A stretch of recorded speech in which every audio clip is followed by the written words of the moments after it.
Elias olhou e viu, perto da sua cabeça, um pão assado sobre pedras em brasa e um jarro de água. Comeu, bebeu e tornou a dormir. O anjo do Senhor voltou, tocou nele e lhe disse: levante-se e coma, porque a viagem será longa. Então Elias se levantou, comeu e bebeu, e com a força daquela comida caminhou 40 dias e 40 noites até Horebe, o monte de Deus. Tome o seu assento, por favor. Glória a Deus. Meus irmãos, eu quero louvar a Deus por mais uma rica oportunidade que Ele me concede de poder falar da sua palavra. Estou feliz por estar aqui com vocês neste culto festivo, 3º ano de aniversário dos varões. E eu quero parabenizar os varões. Vocês estão chiques. Quando eu cheguei ali e vocês iam fazer a entrada, a primeira coisa que eu reparei foi na camisa de vocês com o emblema, o logo de vocês no peito. Top demais. Parabéns. Vocês estão top. Meus irmãos, eu quero louvar a Deus pela vida do pastor Elias. É um prazer conhecer o Senhor pessoalmente. A gente vê o Senhor só ali louvando na sede. O Senhor já esteve na nossa congregação também lá, alguns anos atrás, o Senhor disse aqui. E hoje, para mim, é um motivo de muita honra estar aqui ministrando na igreja pastoreada pelo Senhor. Que Deus continue abençoando, investindo e patrocinando o seu ministério, a sua família, toda a sua casa. Glória a Deus. Meus irmãos, como o pastor bem disse, minha esposa está aqui comigo. Meu filhão que já apagou, se ele não tivesse apagado, você ia ver o quão pentecostal que ele é. Mas glória a Deus. Buscando ao Senhor ainda esta tarde, nós estávamos nos nossos compromissos com a nossa congregação, pois nós também somos líderes de jovens na nossa congregação. Então, os nossos compromissos, congresso que se aproxima, e nós recebemos o telefonema do nosso amigo pastor Abraão. Eu disse: amém, pastor. Hoje eu tinha separado esta data para estar na minha congregação, senão daqui a pouco o pastor Paulo puxa a minha orelha. Já faz alguns dias que eu não vou lá devido às agendas, e hoje eu estava lá, mas eu vou conversar com ele, se ele me liberar, e deu tudo certo. E nós estamos aqui. Glória a Deus. Então, a honra é dobrada, né? Indicação de amigo, é aniversário, enfim. Mas eu, buscando ao Senhor por uma palavra no pouco tempo que eu tinha, Deus me fez lembrar deste texto em que nós acabamos de ler. Ora, o profeta Elias viveu no século 9 a.C. Na sua época, o povo de Israel havia se dividido entre 2 reinos: Judá, reino do sul, com capital em Jerusalém, e Israel, reino do norte, com capital em Samaria. O reino do norte estava vivendo uma excelente fase econômica, vamos assim dizer. E o rei Onri, ou Onri como queira chamar, procurava estabelecer boas relações com as nações vizinhas. Por isso ele casou seu filho Acabe com a filha de Etibaal, rei dos Sidônios, Jezabel.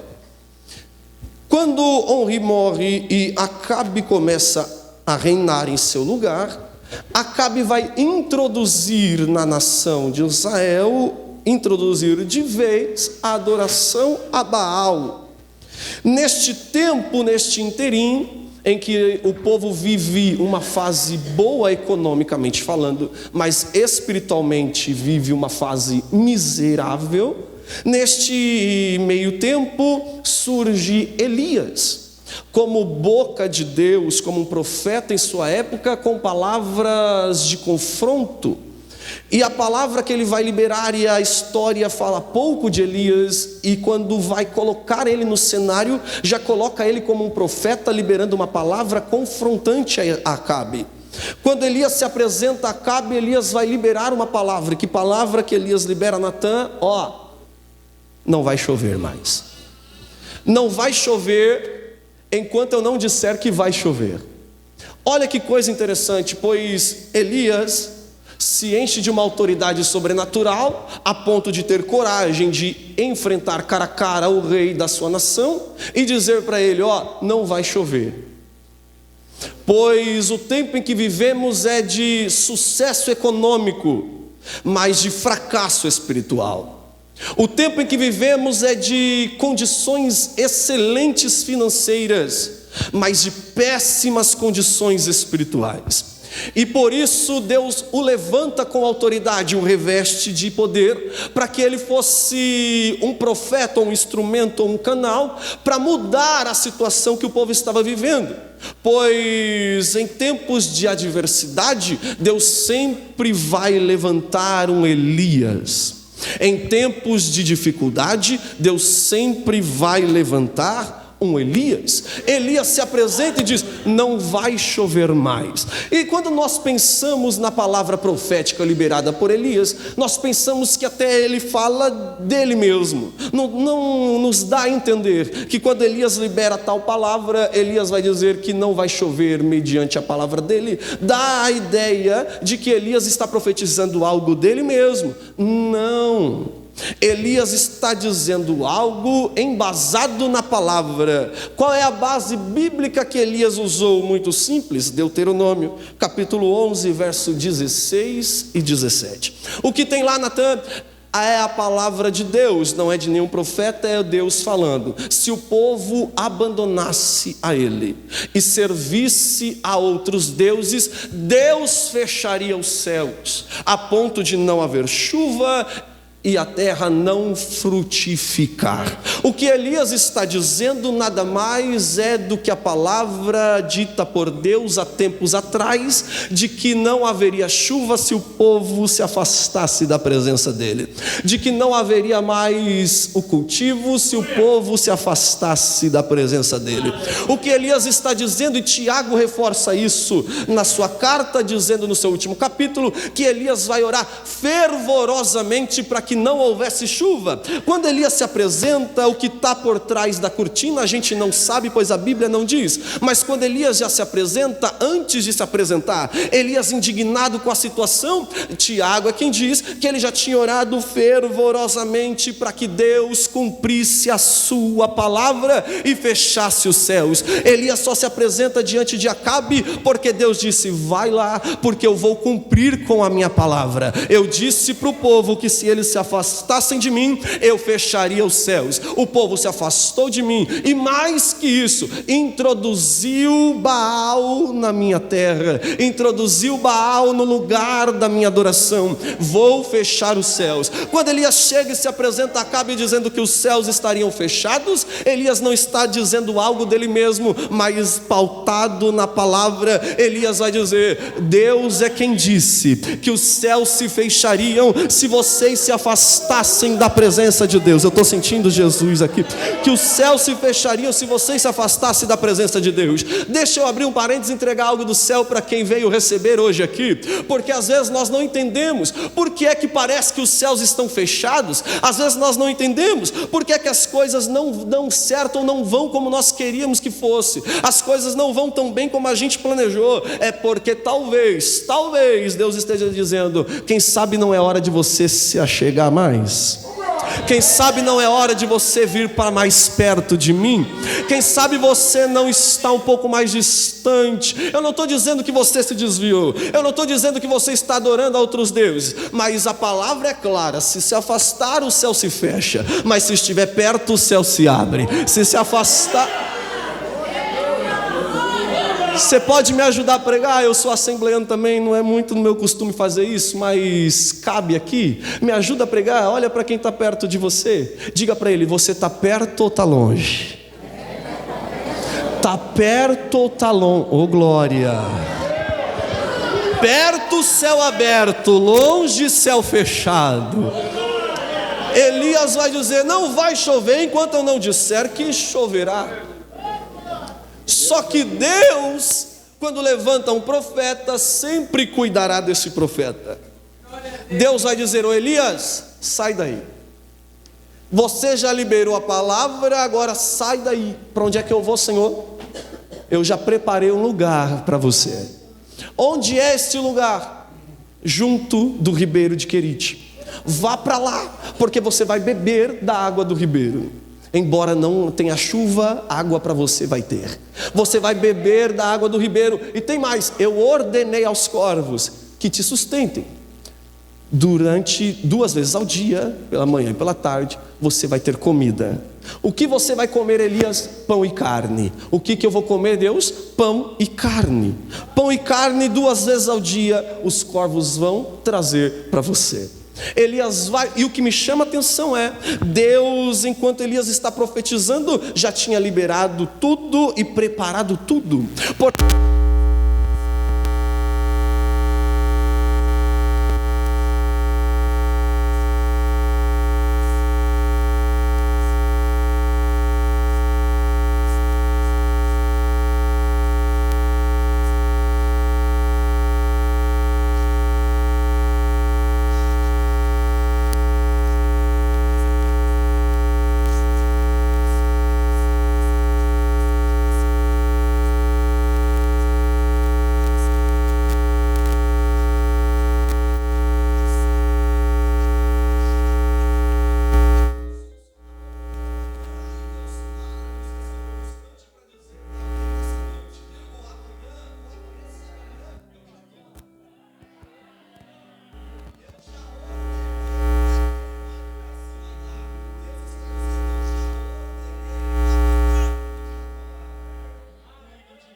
Vai para junto do ribeiro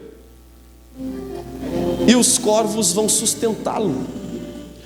Quando o ribeiro vai secar, Deus vai dizer: ô Elias, tranquilo, não se desespere, pois já estava tudo no meu plano. Você vai para Sarepta. Mas Deus, essa cidade. E olha que coisa interessante, pois Deus vai dizer: ô Elias, eu preparei uma viúva para te sustentar. Por um tempo corvos, por outro tempo viúva. São 2 coisas improváveis. Improváveis, e Deus usa os improváveis para ser canal de bênção. Elias vai, chega a Sarepta, e você vai lembrar da história, e a gente não vai entrar nos pormenores para ganhar tempo. Você lembra da história? A farinha da panela e o azeite da botija, lembra? Não vai acabar. Elias é sustentado, e o texto bíblico diz que esta viúva o sustenta com pão. Olha que coisa interessante, pois Deus prepara para Elias, pelos corvos, pão. Deus prepara para Elias, através da viúva, pão. Elias vai ficar um tempo ali, e agora nós chegamos no capítulo de número 18. E o capítulo de número 18 é de suma importância, e talvez o divisor de águas no ministério profético de Elias. Por que, Natan? Pois nós vamos ver o tal desafio, o tão famoso desafio de Elias e os profetas de Baal. Lembra? O Deus que responder com fogo, este é o verdadeiro Deus. Elias vai confrontar os profetas e vai dizer assim: ó, faça um desafio e a gente acaba com essa palhaçada aqui de uma vez por todas. Eu faço um desafio e a gente põe um ponto final em tudo isso. E o povo vai dizer: estamos ouvindo. Eu lanço o desafio. Qual é o desafio? Vocês vão preparar um novilho, vão colocá-lo sobre a lenha, mas não coloquem fogo. Vocês clamarão ao Deus de vocês, e se ele responder com fogo, ele é Deus. Mas se eu clamar ao meu Senhor, e ele responder com fogo, então o Senhor é Deus em Israel. E não é que o povo acha boa a ideia. É fácil, já ganhamos. A gente é mais de 800, ele é um só, ganhamos. E Elias vai dizer: então pode começar. Comecem vocês, e eu vou dar esta oportunidade. Comecem. Ele vai dizer, ó, prepara a lenha, prepara o novilho, mas não coloca fogo. E os homens vão dizer, beleza, deixa com a gente.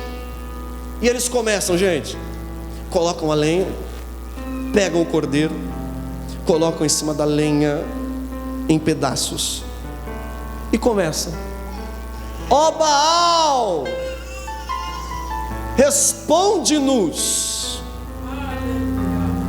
E amanhã vai passando, 10 horas da manhã chegando, 11 horas da manhã, meio-dia, Elias vai chegar. E aí galera, a hora está passando, cadê o fogo? É que o Deus de vocês, ele deve ser ocupado, ele deve estar atendendo alguém, ele deve estar viajando, quem sabe está dormindo. Se eu fosse vocês, eu gritava mais. Se eu fosse vocês, eu fazia alguma coisa para chamar a atenção dele. Faça alguma coisa diferente. O que vocês estão fazendo não está dando certo, ele não está escutando, ele deve estar muito longe. E aqueles homens então começam a se cortar e se chicotear. Escute isso, e o texto bíblico é quem diz que eles começam a ficar cheios de sangue. Baal não responde, não há fogo. Elias vai dar um basta e vai dizer, já deu, o tempo de vocês já ultrapassou até demais, agora é a minha vez. Ele repara o altar, pega 12 pedras, coloca lenha, coloca cordeiro, coloca. E agora ele não precisa de muitas horas de clamor, agora ele não precisa de muita coisa, ele só precisa de uma oração curta, a ponto de dizer, Senhor, responde-nos aqui, para que eles saibam que o Senhor é o verdadeiro Deus. E o texto bíblico diz que cai fogo do céu. Só que o que me chama a atenção é qual é a diferença. Qual é a diferença de Elias para os profetas? E a diferença é duas. Uma, que Elias clamava por um Deus verdadeiro, vivo e fiel, o mesmo que a gente sente aqui hoje. E a segunda, Natan, qual é? Os profetas de Baal se esqueceram de uma coisa muito importante. Qual é, Natan? Do altar. Enquanto eles só se preocupavam com a lenha e com o cordeiro e com o clamor, Elias chega, restaura o altar. Pois sem altar restaurado, sem cordeiro e sem lenha, não tem fogo. Sem altar restaurado, não tem fogo, não tem. Pode ser qualquer coisa, menos fogo caído do céu. Sem altar restaurado, não. Aí Deus é capaz de preparar um domingo como esse para dizer para alguém aqui, como é que está o altar? Se preocupou com ele, parou para restaurar, restabelecer, reconectar. Urabá, calabás. Parou para se lembrar que não tem culto sem altar, cordeiro e lenha. Oh meu Deus. Parou para se lembrar que só tem resposta do céu quando o altar está reparado. Elias restaura o altar.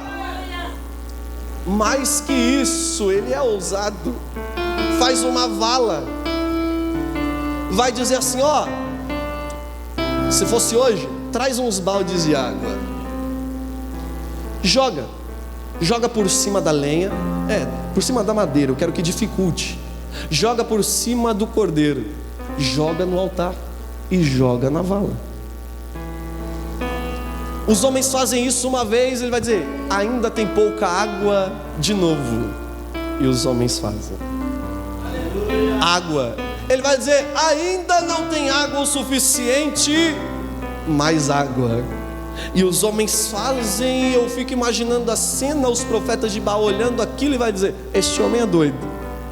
Madeira molhada, cordeiro molhado, altar molhado, que fogo vai acender aí? E Elias vai dizer, responde no Senhor, pois o altar que antes estava quebrado agora está de pé. pois a lenha eu trouxe. O cordeiro está presente no culto. Responde-nos, ó Deus. Se o altar estiver reparado, oh glória, se você trouxe lenha de casa hoje, se o cordeiro está presente, porque está e eu posso sentir, levante uma de suas mãos para o céu, levante, porque vai ter resposta do céu para a vida de alguém aqui hoje. Deus abrirá os céus como resposta para a vida de alguém aqui hoje. E fogo cai do céu, queima o holocausto, vai além, queima a lenha, vai além, queima as pedras do altar.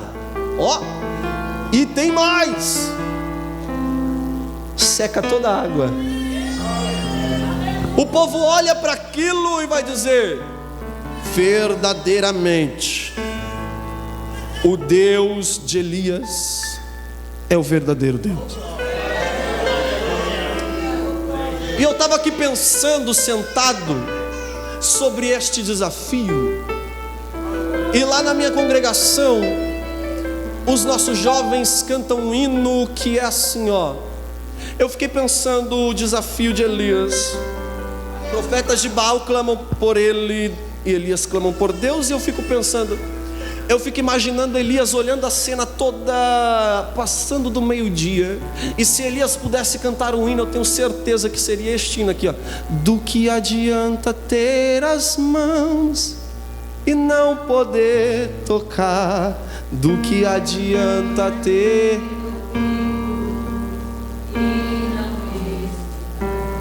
Do que adianta ter um corpo e não se mover?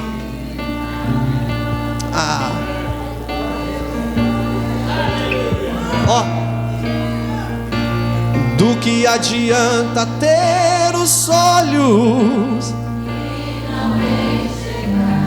ter a sua voz? Eu sinto ele aqui. Receber, aleluia. Porém, mas e o seu Deus? E o seu Deus? E o seu Deus? Se movimenta ao som. Quem sabe pode adorar a Ele. Inclina seus ouvidos. O meu Deus.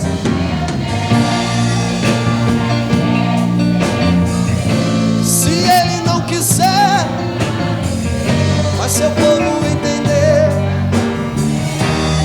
Quem pode levantar a mão? E Ele está. Tem glória dele, tem cheiro dele. Ureba canto que a céu e a lava chora bacarabá. E Ele está aqui. E Ele está aqui. Olha Ele aí. Olha Ele aqui nos varões. Olha Ele. Uraba canto e a céu. Olha Ele aqui nas irmãs. Olha Ele lá. Uraba da Yasui carabanchoia.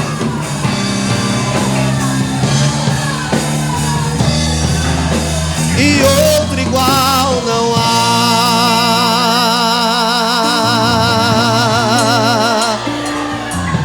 E outro igual. Eu vou deixar você.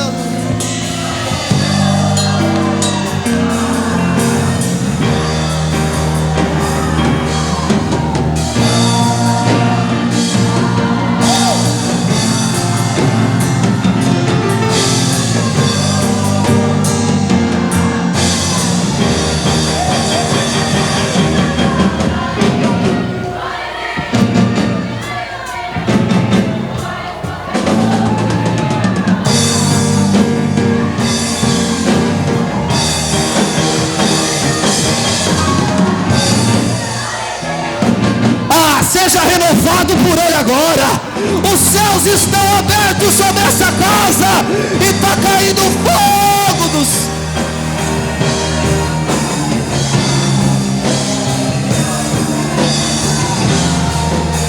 E outro igual. Rebacanto calabachora bacandore céu. Uribiacanto calabacarabadoia sui querebahara bacandoraba. Uribicanchora bacanto céu e que abandou calabadara sui carabara. Ele tá aqui, ele tá aqui, ele tá aqui, ele tá aqui, ele tá aqui, ele tá aqui, ele tá aqui. Eu sinto ele aqui.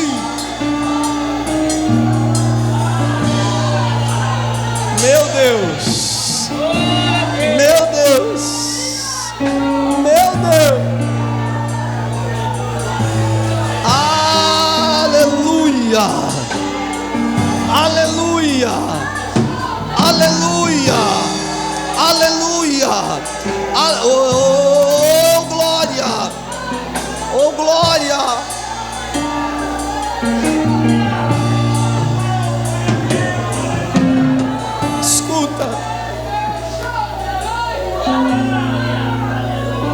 Aleluia, aleluia. Ele é bacante, meu Deus, meu Deus, ore bacante, ore bacalabadara soria. Glória, glória, glória. Meu Deus,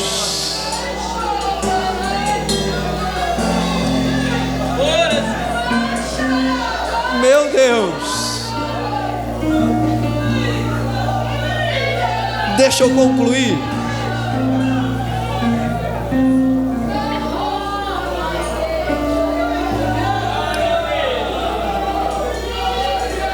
Oh glória, oh glória. Acabe, pastor, viu aquela cena toda, viu aquela cena toda, minhas irmãs, meus irmãos, viu a cena. Volta para sua casa e vai contar para Jezabel tudo que Elias havia feito. Só que ele tinha tanta coisa para falar.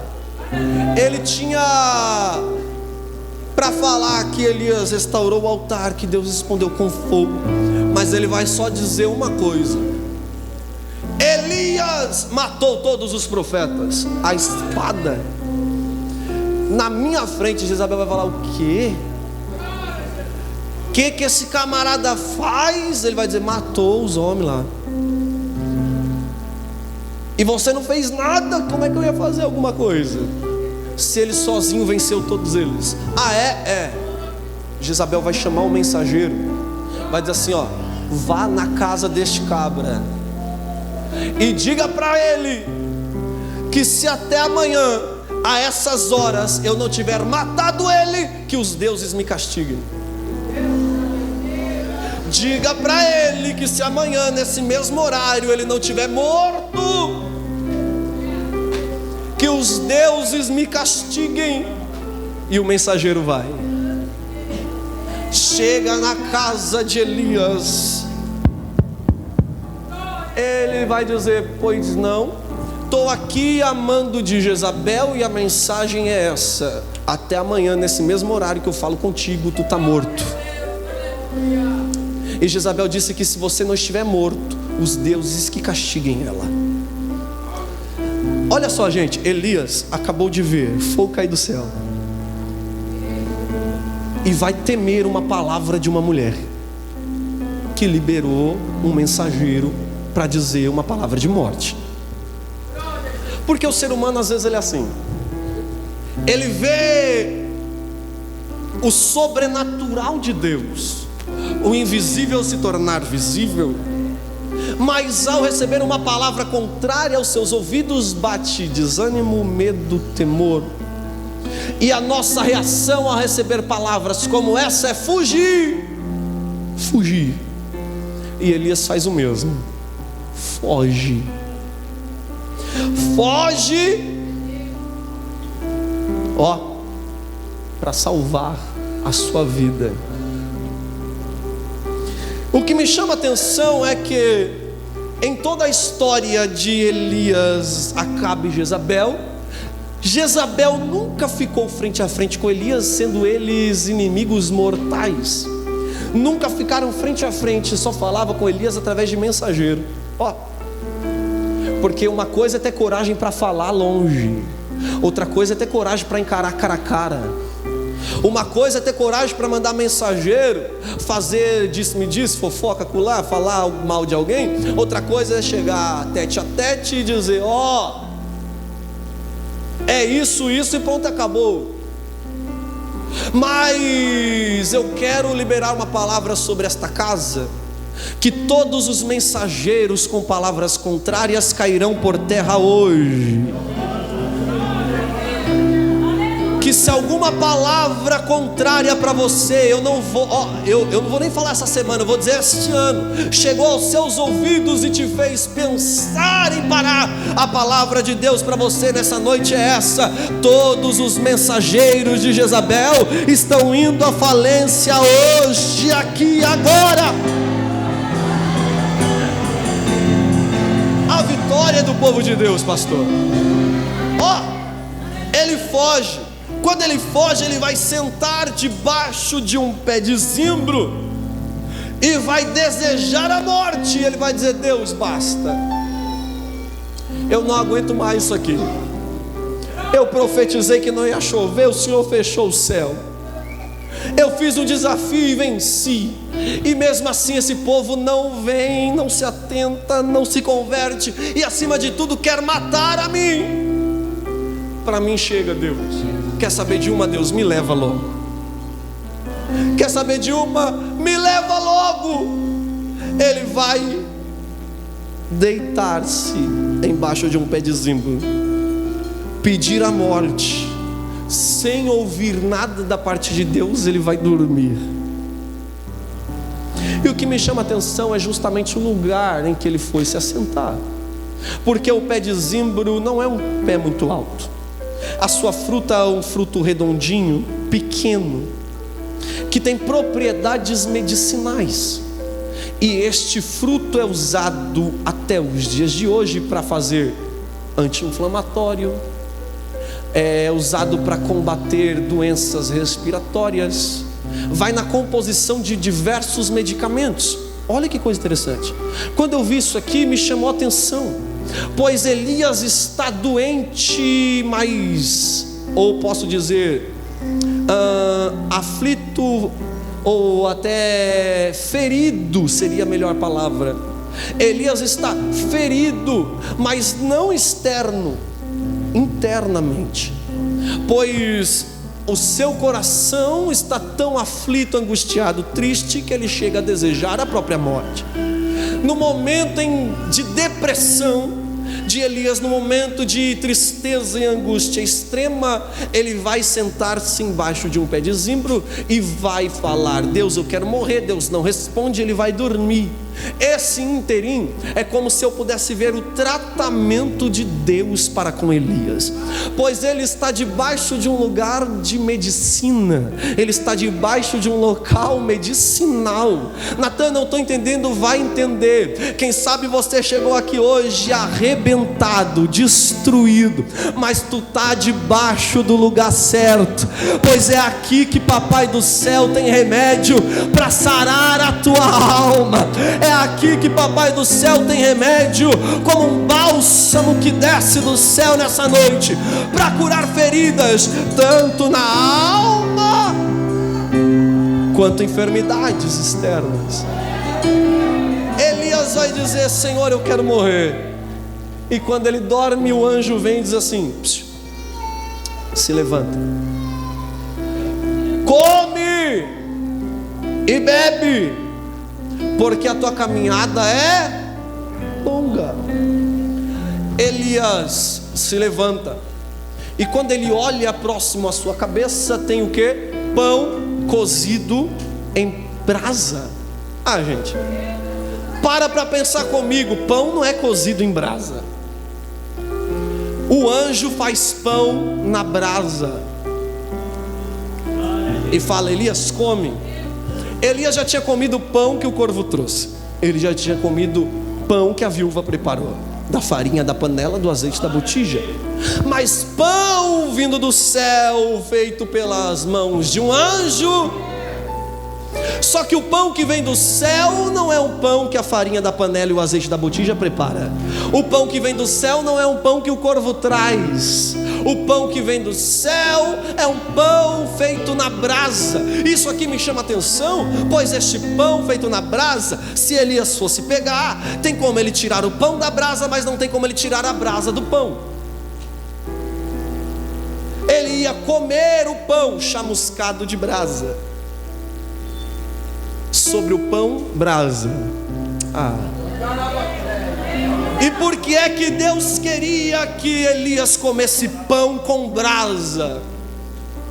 Para ele se lembrar do Deus do fogo, para ele se lembrar do Deus que responde ainda com fogo. Ô Elias, eu estou colocando fogo em você para o lado de dentro de novo. Eu estou reacendendo a chama de novo, Elias. Elias, eu estou injetando ânimo, força e vigor em você através desse pão na brasa. Levante uma de suas mãos, levante, pois Deus está usando a minha vida para dizer para alguém: eu estou te renovando hoje nesse congresso. Eu estou te dando força hoje nesse congresso.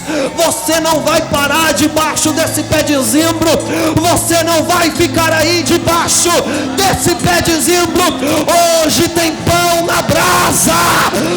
Hoje tem pão do céu. Há quem acredita nessa palavra. Só que a gente encerra. Só que Elias come, bebe e volta a dormir. Meu irmão, sabe aqueles cultos que a gente vem para a igreja, se abastece, a gente fala: agora eu saí forte, pode vir Satanás que agora eu estou pronto. Sabe aquele culto? E quando o culto passa, a gente dorme. Mas Deus te trouxe aqui num lugar de medicina, que tem remédio do céu e pão na brasa. Está te dizendo: hoje não. O anjo, olha o que o anjo faz. Quando Elias volta a dormir, o anjo vai: como é que é? Levanta, rapaz, come e bebe, porque a tua caminhada é longa. Hoje, eu não sou de fazer apologia a anjo, não, gente, não sou. Mas vamos usar de modo metafórico para dizer: hoje, o anjo não vai deixar você dormir. Hoje tu sai daqui fortalecido pelo pão que vem do céu. E quando você pensa: opa, não, eu vou dormir, o anjo vai dizer: vai dormir não. A caminhada é longa, é longa, é longa, é longa. Me ajuda a pregar de novo pela última vez. Diga para quem está próximo de você: a caminhada é longa, não dorme. A caminhada é longa, não vá dormir. Pega o pão que está na brasa, bebe a água que vem do céu. A caminhada é longa, é longa, é longa, é longa. Se coloca de pé, posso, pastor? Se coloca de pé.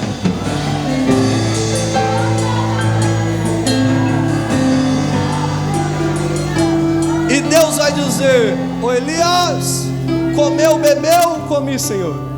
Então volte pelo teu caminho. Eu não mandei você fugir. Então volta pelo caminho que tu veio, pelo teu. Porque você fugiu de pessoas, mas eu coloco pessoas no teu caminho de novo. Você fugiu de pessoas, mas você vai voltar e vai ungir um novo rei. Mais que isso, você vai ungir um sucessor, Eliseu. Mais que isso, você vai chamar Eliseu, vai ungir um rei. Mais que isso, mais que isso. Elias, você, Elias, está desejando a morte? Tem pão na brasa que te sustenta. É como se Deus estivesse dizendo: ô Elias, eu estou dobrando o investimento que eu fiz em você lá atrás. Volta, Elias, pois o seu chamado é longo, a caminhada é longa. Elias, vai, Elias. Encerro dizendo para quem veio aqui hoje buscando uma palavra, e a palavra é esta. Primeiro, altar de pé, lenha e cordeiro significa céus abertos e resposta. Segundo, Deus nunca vai te deixar morrer debaixo de um pé de zimbro. Deus sempre vai ter um destino para você. A sua caminhada não é curta, o seu destino não para aqui. Você não morre debaixo desse pé de zimbro. Deus usa a minha vida para dizer para alguém: a tua casa não vai morrer, a tua família não para. Ei, escute o que eu vou lhe dizer, pois hoje tem pão na brasa, e mais que isso, este